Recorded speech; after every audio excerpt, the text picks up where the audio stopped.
In the same quiet Nairobi estate, Amina walked slowly into her classroom the next morning. Her eyes looked tired, and she avoided looking at anyone because the memories of the previous night were still heavy in her mind. She sat down at her desk and opened her notebook, but she could not focus on the lesson. Her teacher quickly noticed that something was wrong with her. "Amina," the teacher said gently as she walked closer, "are you all right?" Amina tried to answer, but the words would not come out. Her throat felt tight and her hands trembled slightly. The teacher pulled a chair and sat beside her. "You can talk to me," she said softly. Amina looked around the classroom for a moment and noticed that the other students were busy with their work. No one was paying attention. Slowly, her eyes filled with tears. "Madam, there is something I want to tell you," she whispered. After school ended that day, the teacher asked Amina to stay behind and they sat together in the quiet classroom. At first, Amina hesitated because she remembered the threats Otieno, Brian, and Kevin had given her, but the teacher's calm voice made her feel safe. "You are safe here," the teacher said kindly. Slowly, Amina began to speak. She explained everything: the fear, the threats, and how things always changed whenever her mother left for work. The teacher listened carefully without interrupting. When Amina finished speaking, the teacher looked at her with deep concern and said gently, "Amina, you did the right thing by telling me." That evening, Amina walked home feeling mixed emotions. For the first time in a long time, she felt a small sense of relief, but as she reached the apartment building, fear returned.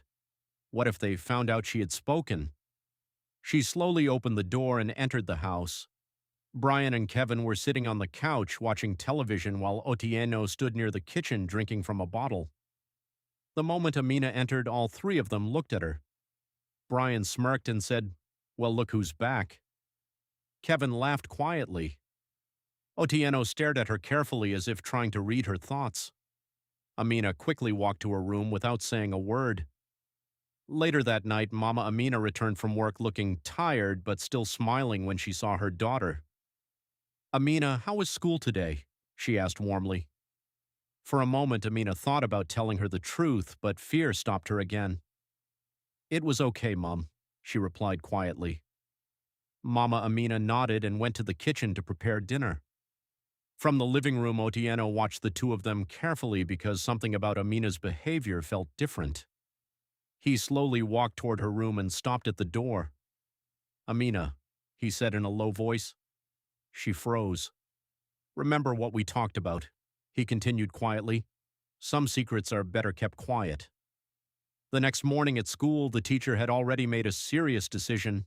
She knew the situation was dangerous and Amina needed help. After the lesson, she walked to the school office to speak with the school counselor. "This child needs protection," she said firmly. Meanwhile, Amina sat quietly in class again, but this time something had changed inside her. For the first time in a long time, she knew someone finally knew the truth. And sometimes telling one person is the first step to changing everything. But Amina had no idea that very soon the truth she had hidden for so long would finally reach her mother. And when that day came, nothing in that house would ever be the same again.